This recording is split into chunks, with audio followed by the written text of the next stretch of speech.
This is where Italy begins, on the Riviera. Hello, everyone. I'm Jennifer Volappi, and welcome to the Flavors of Italy. The Riviera is in just one of the 20 districts that form the nation of Italy. Now, many of these districts at one time were their own individual nations, and that explains why there's so much diversity in the culture, the customs, and of course, the food. But there is one thing that unites all Italians, and that's their absolute love of good food and wine. We begin our tour in the Carnia Mountains.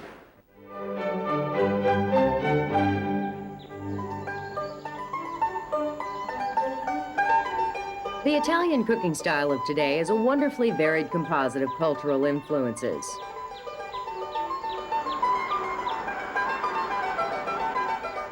Throughout the years, each of Italy's 20 regions has developed customs, traditions, and its own individual kitchen.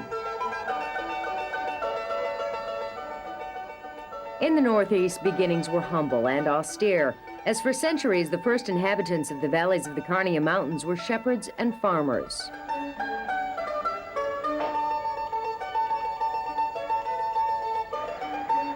Indeed, time seems to have stopped in the Carnia district. It still remains lush and largely unspoiled. Today, those who work the land here are few, as the life is hard and the returns are small. A sheep and cattle grazing area in the warmer months, the Carnia is traditionally alpine.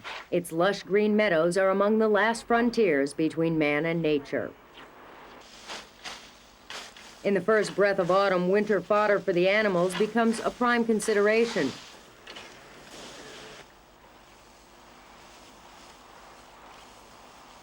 While the region of Friuli has become modern and enterprising, here in the alpine meadows, a few small family-operated dairy farms still remain.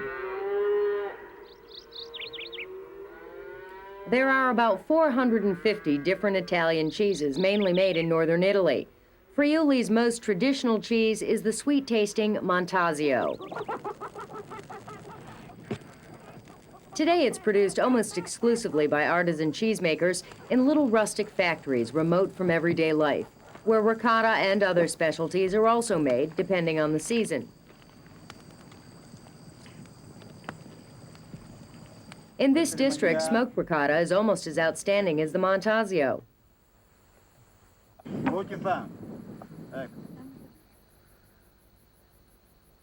The Italian kitchen could not exist without its cheeses, which have become part of a normal daily diet.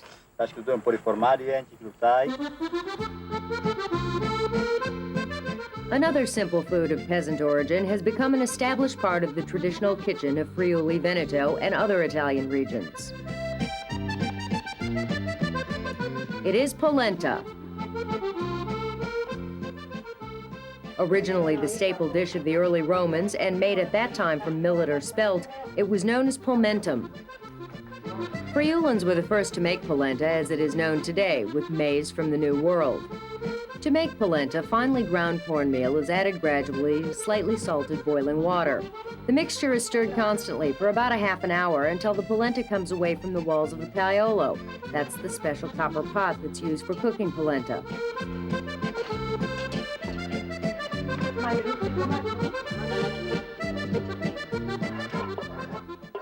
Another of the simplest, most traditional family-style Friulan dishes is called frico. Diced potatoes, onions, beaten eggs, or even cooked apples are first added to a pan in which butter has already been melted. Once they are lightly browned, a generous quantity of small pieces of chopped Montasio is added. The mixture is stirred until it binds together and becomes uniform in color. At this point, the polenta is also prepared for serving.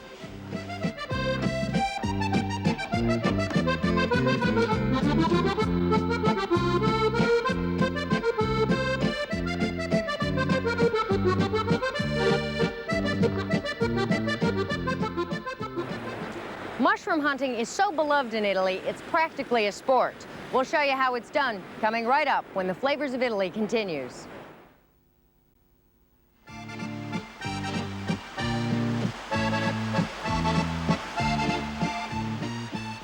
In summer, the lush forests of Friuli are a paradise of mushrooms of all shapes, sizes, and colors. Particularly in the month of September, when the days are still long and hot, a day or two after the rain, the mushroom hunters climb the hills looking for their favorite fungi.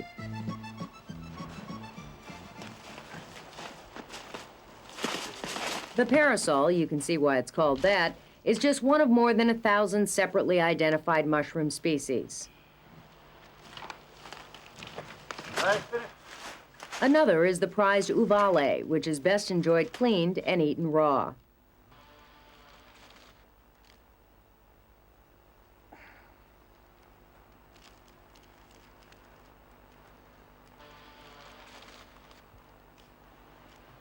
By far the most popular mushroom throughout all of Italy is the plump porcino. It is known as the king of fungi.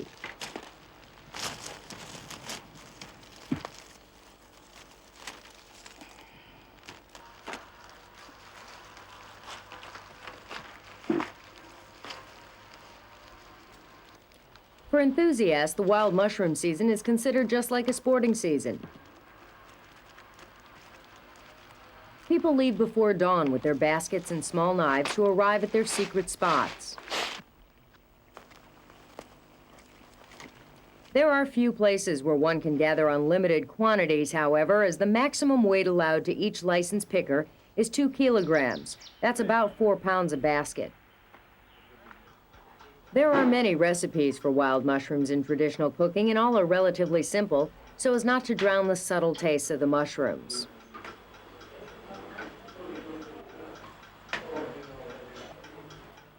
The most common recipe involves first dicing the selection on hand,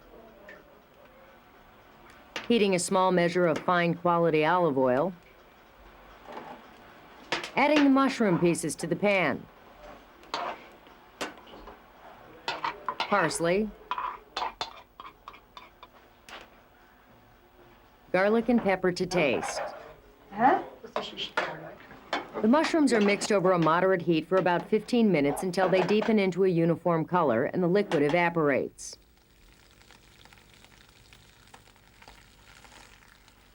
Served hot with frico and polenta, this simple peasant food becomes worthy of a king.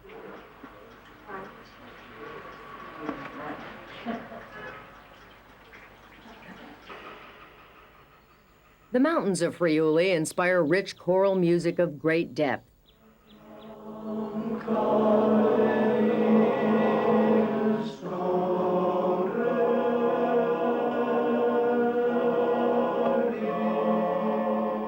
The choir of San Daniele has an extensive repertoire of sacred and traditional Friulan music.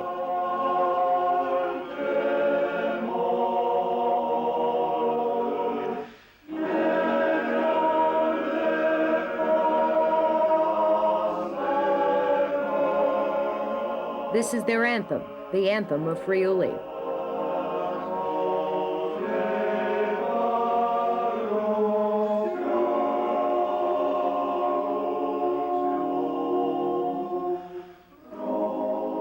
Like a little jewel, the town of San Daniele snuggles into the foothills of the Carnia Mountains, a showplace of Renaissance architecture and Baroque art.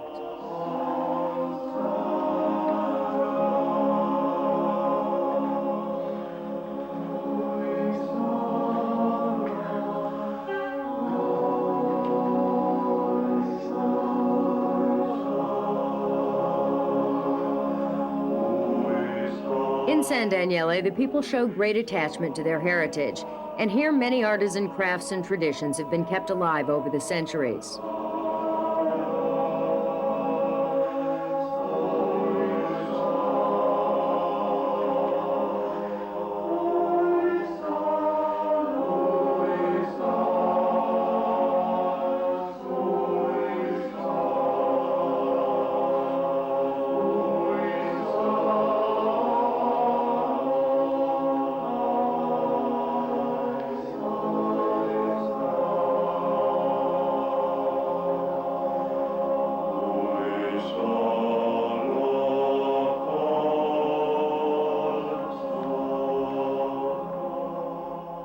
In recent years, Friuli has created an outstanding name with its new generation white wines.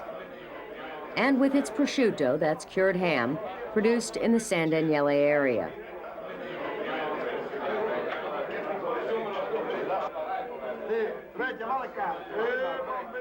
Once considered as food for the working class, today prosciutto is a favorite of rich and poor. It is served at the beginning of a meal with melon, or with what the Italians call salumi, which are other sliced pork products, or with figs. Like authenticated wine, the prosciutto of San Daniele is tested and branded with the DOC symbol when approved. This procedure is carried out to establish the authenticity of the product and to provide the consumer with a guarantee of consistent quality.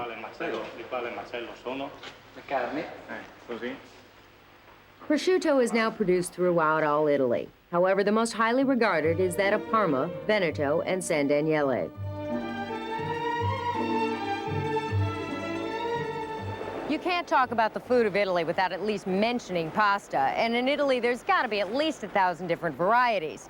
Have you heard, for example, about the little ears? That's coming right up.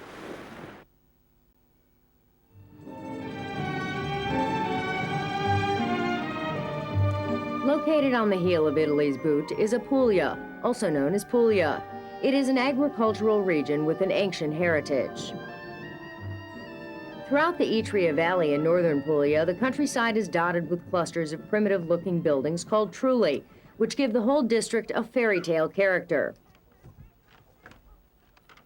These quaint-looking constructions are still used for conventional accommodation and storage by farmers, and as boutiques and workshops by artisans. The word trullo derives from Greek and means dome. It relates to the cone-shaped roof made from limestone flakes, which are positioned dry without any binding mortar. The stone is abundantly available in the fields. Originally, peasants built Friuli-type dwellings so they could be quickly dismantled prior to the arrival of the tax collector. The traditional kitchen of Puglia is greatly influenced by the agricultural nature of the region. In the rural areas like the Etria Valley, both food and folk traditions are strong, the latter particularly among the children.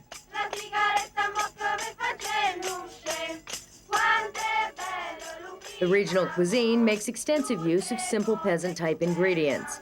However, pasta is Puglia's gastronomic specialty. Here, pasta is made from durum wheat semolina, plain flour, and water to a formula which makes a much harder dough than normal. Generally, it's worked by hand.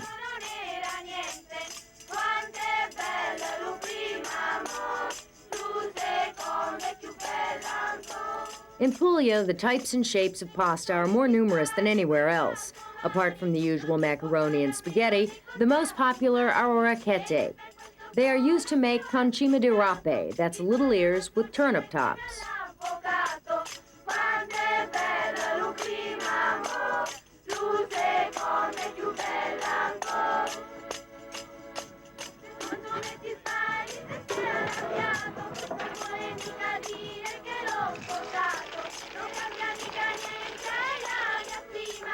Both pasta and turnip tops are cooked together.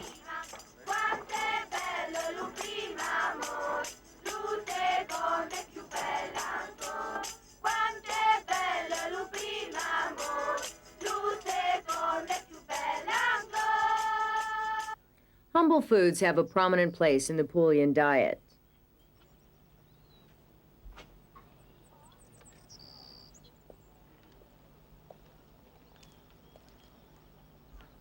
Simple cuts of veal, beef, and lean horse meat are used to make other popular local dishes.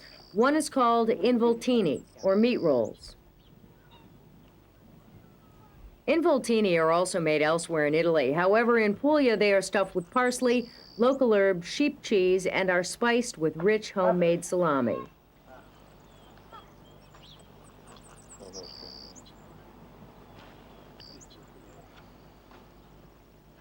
Generally, vegetables dominate the local cuisine. Chickpeas, broad beans, fennel, peppers, and particularly tomatoes and onions are the most popular. Local olive oil is also used abundantly.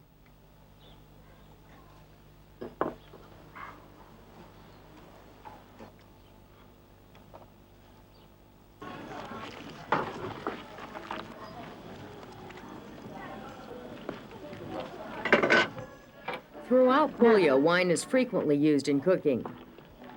When the involtini are partly cooked, homemade tomato salsa is added, and they are left to simmer on a gentle heat.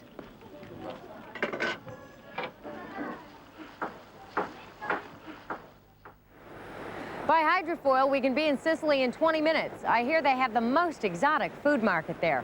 We'll find out when we come back. Stay tuned.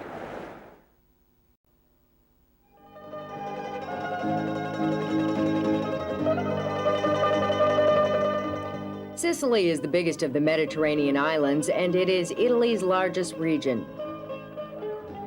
Fishing and agriculture are its main forms of primary production. At different times, this land was dominated by the Greeks, the Phoenicians, the Romans, the Arabs, the Normans, the French, and the Spaniards. From each nation, the people of Sicily acquire new skills and elements of its culture. It is here in Sicily that the origins of European cooking lie.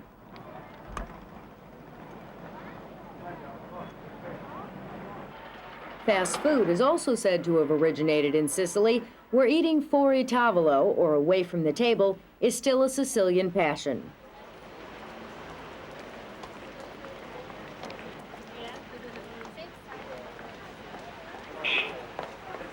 The Palermo market, La Bucceria, provides an instant revelation on Sicilian gastronomy. Like a Turkish bazaar, every 4 steps reveals another colorful food or produce stall.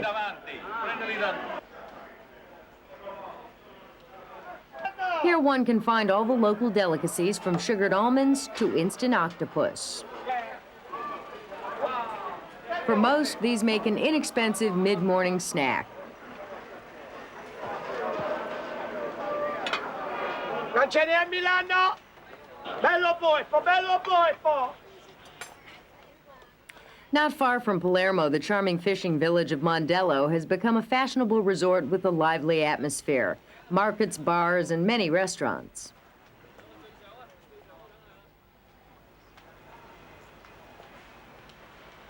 Here, seafood is the specialty, particularly octopus and squid.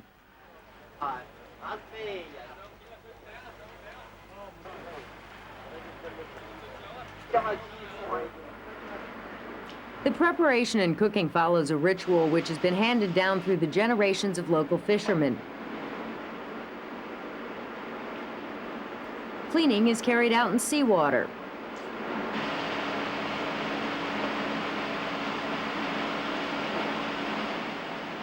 The squid are laid on a hot plate, which is at a moderately high temperature and which has already been generously covered with salt.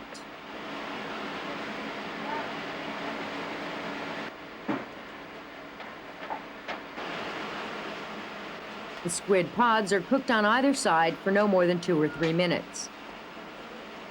A marinade made of oil, butter, pepper, and herbs is brushed on while the squid is cooking.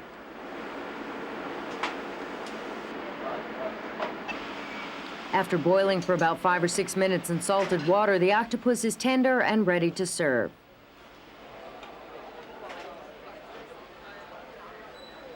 Smaller octopus need only a minute in boiling water, just long enough to allow a color change to a soft pink.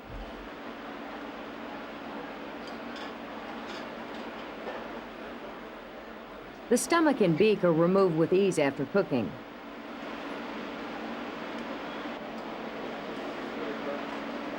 Like cuttlefish ink, the juices retained in the head of the octopus provide a natural sauce for the dish.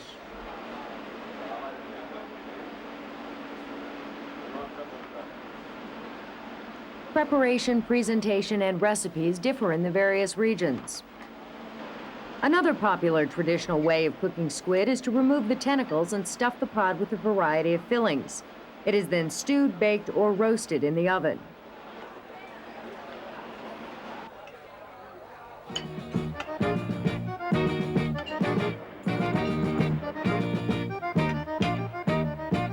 octopus does not have the cooking versatility of squid or cuttlefish, but because of its stronger flavor, it too is extremely popular and is frequently roasted over an open flame or stewed.